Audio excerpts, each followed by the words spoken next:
This book, obviously, it has its beauty, it has its sorrow. I thought I would choose humor because it's nice, always nice to have a laugh. So I'll read a little section.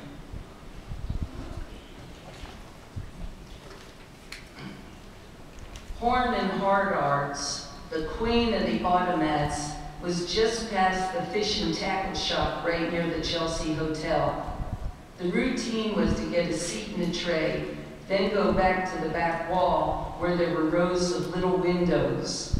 You would slip some coins into a slot, open the glass hatch, and extract a sandwich or fresh apple pie.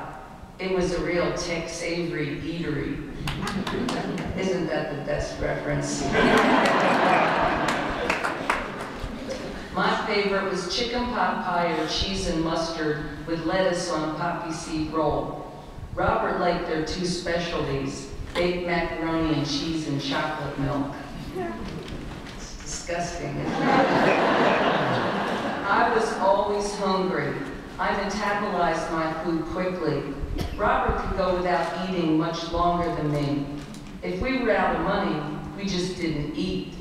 Robert might be able to function even if he got a little shaky, but I would feel like I was going to pass out.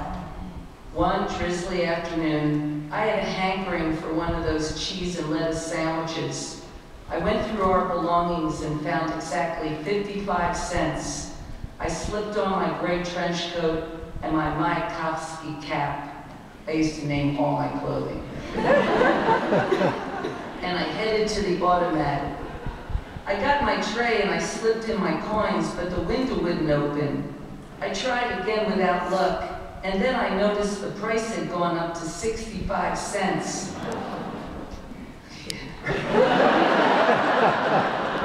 I was disappointed, to say the least, when I heard a voice say, "Can I help?" I turned around, and it was Allen Ginsberg. We had never met, but there was no mistaking the face of one of our great poets and activists. I looked into those intense dark eyes, punctuated by his dark curly beard, and I just nodded. Allen added the extra dime, and he also stood me for a cup of coffee. I wordlessly followed him to his table, and then I plowed into the sandwich. Allen introduced himself. He was talking about Walt Whitman, and then I mentioned I was raised near Camden, where Whitman was buried. When he leaned forward and looked at me intently, "Are you a girl?" he said.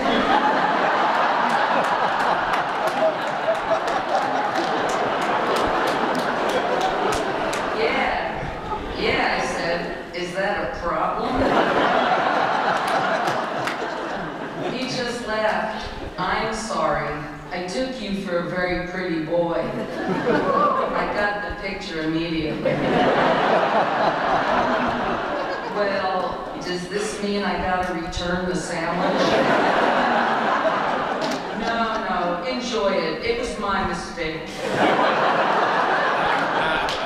He told me he was writing a long elegy for Jack Kerouac, who had recently passed away. 3 days after Rimbaud's birthday, I said solemnly, and I shook his hand, and we parted company. Sometime later,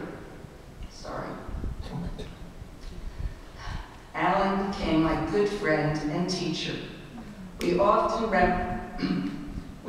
reminisced about our first encounter, and he once asked me how I would describe how we met. I would say, "You fed me when I was hungry," and he did.